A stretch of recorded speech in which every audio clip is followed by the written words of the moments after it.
आप देख रहे हैं डेली पलामू न्यूज। पलामू जिला के शाहपुर स्थित मजार के पास भारतीय जनता पार्टी के द्वारा संकल्प यात्रा कार्यक्रम का आयोजन किया गया। पार्टी के प्रदेश अध्यक्ष पूर्व मुख्यमंत्री बाबूलाल मरांडी के नेतृत्व में संकल्प यात्रा कार्यक्रम का आयोजन किया गया। कार्यक्रम से पहले डाल्टनगंज विधानसभा क्षेत्र के विधायक आलोक चौरसिया की अध्यक्षता में एक विशाल रैली निकाली गई और प्रदेश अध्यक्ष बाबूलाल मरांडी का स्वागत भारतीय जनता पार्टी के हजारों कार्यकर्ता ने किया।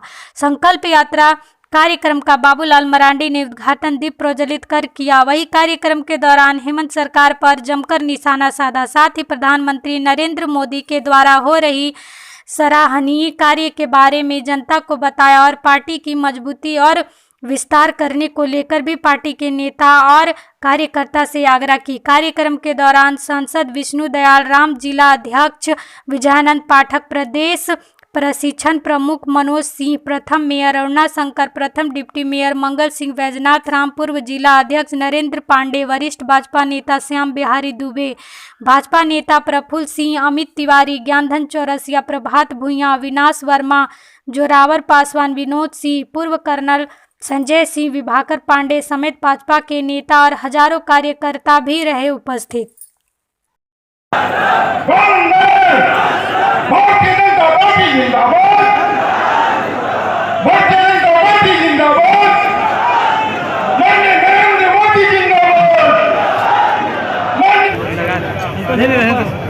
आगे जगह नहीं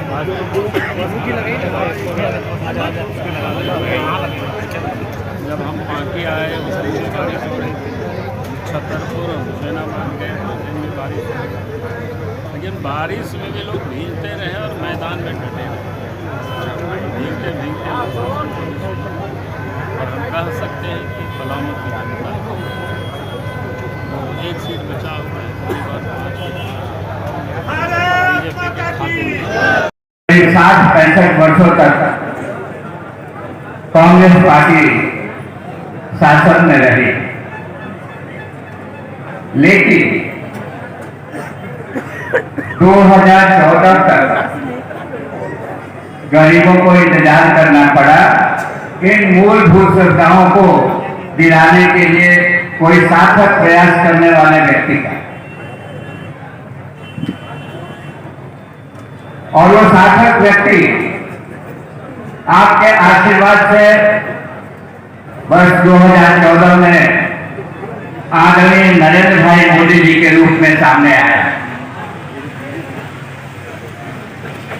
हम सबसे पहले मकान की बात करते हैं। मुड़ी कट जा रहा है। हर एक व्यक्ति की ये इच्छा होती है कि उसके सर पर एक छत रहे, बरसात के दिनों में उसके सर पर पानी नहीं टपके, उसके बाल बच्चों के लिए रहने के लिए कोठरी हो। कांग्रेस पार्टी ने गरीबी हटाओ के नाम पर और गरीबों को मकान देने के नाम पर इंदिरा आवास घोषित किया।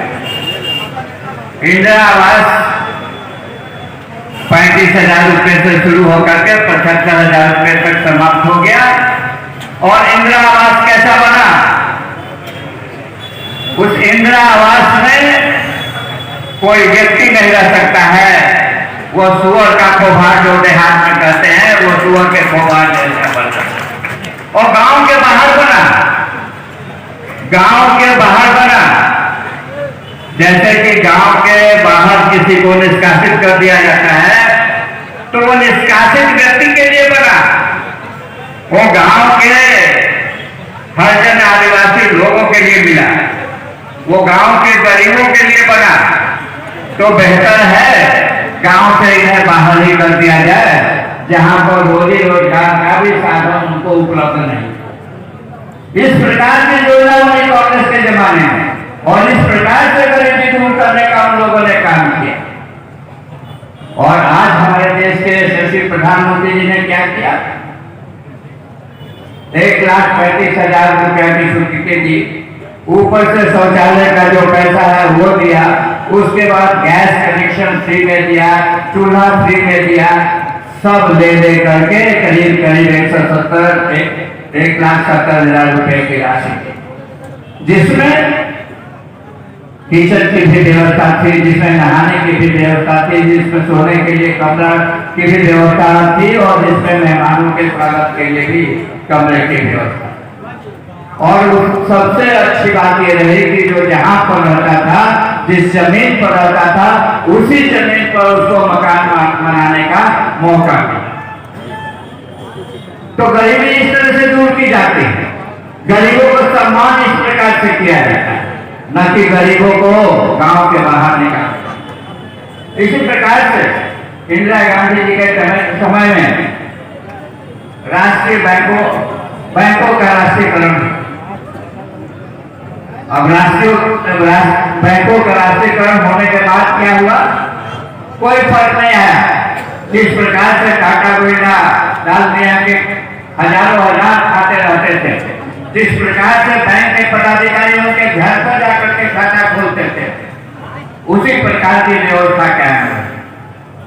लेकिन अभी क्या हुआ, जब देश के प्रधानमंत्री आदरणीय नरेंद्र भाई मोदी जी बने तो उन्होंने 0 बैलेंस पर खाता खोलवाने की बात कही और आज के दिन में 46 करोड़ ऐसे खाते खुल चुके, 46 करोड़ से भी ज्यादा खाते खुल चुके।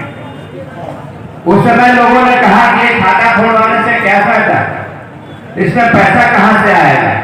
और आज आपको जान करके खुशी होगी कि इस खाते में 400 से अधिक केंद्रीय सरकार की चलने वाली योजनाओं का पैसा खाते में आता है। छात्रवृत्ति का पैसा खाते में आता है, पेंशन का पैसा खाते में आता है, किसान सम्मान निधि का पैसा खाते में आता है। ये सारा पैसा खाते में आता है और एक पैसा जो दिल्ली से चलता है, एक पैसा वही खाते में आता है। 1 रुपया चलता है तो 1 रुपया आता है, 100 रुपया चलता है तो 100 रुपया आता है, न कि 100 रुपये की जगह पर 15-20 रुपया आता है। बिजली की क्या स्थिति थी, 18,000 गांव ऐसे थे। 2014 में देश भर में 18,000 गांव ऐसे थे जहां बिजली नहीं पहुंची। बिजली पहुंचाने का काम केंद्र की सरकार ने किया और जो छूटे हुए गांव और टोले रह गए, पुनः केंद्र सरकार RDSS स्कीम लेकर के आई है ताकि जो छूटे हुए गांव और टोले रह गए हैं उनमें भी बिजली पहुंचाने का काम किया।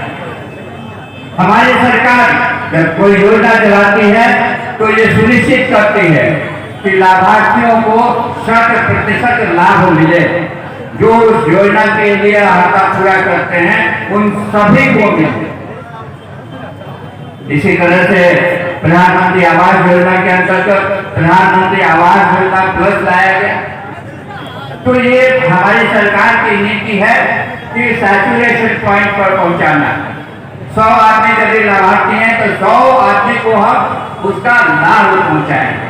और किस लिए कि हमारी सरकार ये विश्वास करती है, केंद्र की सरकार, कि समाज के अंतिम पंक्ति में जो व्यक्ति बैठा है उसका उत्थान होना चाहिए, उसका उदय होना चाहिए। अंत्योदय प्रकार की योजना जो सरकार चलाती है, इसे सभी भारतीय जनता पार्टी के कार्यकर्ता और पदाधिकारी के साथ साथ जनता वाले तो इस प्रकार की योजनाएं लाई जाती है। बहुत सारी बातों का कहने का न समय है और नहीं उसकी जरूरत है। मैंने क्या किया नहीं किया ये सारी बातें आप सब जानते हैं, चाहे वो में नहीं पढ़ना है। कुछ ऐसे नेता जो इस विधानसभा का नेतृत्व करना चाहता है, जो अपने आप के बहुत बड़ा तीसमारता समझता है, वैसे लोगों को चक्कर में नहीं पड़ना है। क्योंकि आप सभी लोग भारतीय जनता पार्टी की कार्यकर्ता है और भारतीय जनता पार्टी की कार्यकर्ता एक मजबूत इरादे के साथ, एक मजबूत ईमानदार कार्य के साथ आगे बढ़ने का प्रयास करता है। आप सभी को मैं फिर से बधाई और शुभकामना देता हूं क्योंकि समय ज्यादा हो चुका है और मैं नहीं चाह रहा हूं कि अपने नेता के बीच में हम लोग रुकावट बने, क्योंकि हम लोग तो सब चीज आप लोग हम लोग को झेलते रहते हैं, इसलिए हम लोग ज्यादा इसलिए नहीं बोलेंगे। इसलिए मैं फिर से कार्यकर्ताओं को बधाई और शुभकामना देता हूं और सभी कार्यकर्ता जैसे इस कार्यक्रम में आए हैं उनको लिए खाने का भी पैकेट हमने व्यवस्था कराने के काम किया हो। जिस जिस क्षेत्र के कार्यकर्ता उपस्थित हुए हैं, मैं आग्रह करूंगा कि जैसे हमारे नेता आदरणीय बाबूलाल मरांडी जी का भाषण खत्म होगा वैसे सभी कार्यकर्ताओं को खाने का पैकेट हम लोग देने के काम करेंगे। क्योंकि सुबह 10 बजे से 11 बजे से कार्यकर्ता अपने घर को अपने गांव को छोड़कर यहाँ आए हुए हैं, तो जरूर सब इसलिए हम लोगों ने पैकेट बनवाने के काम किया है।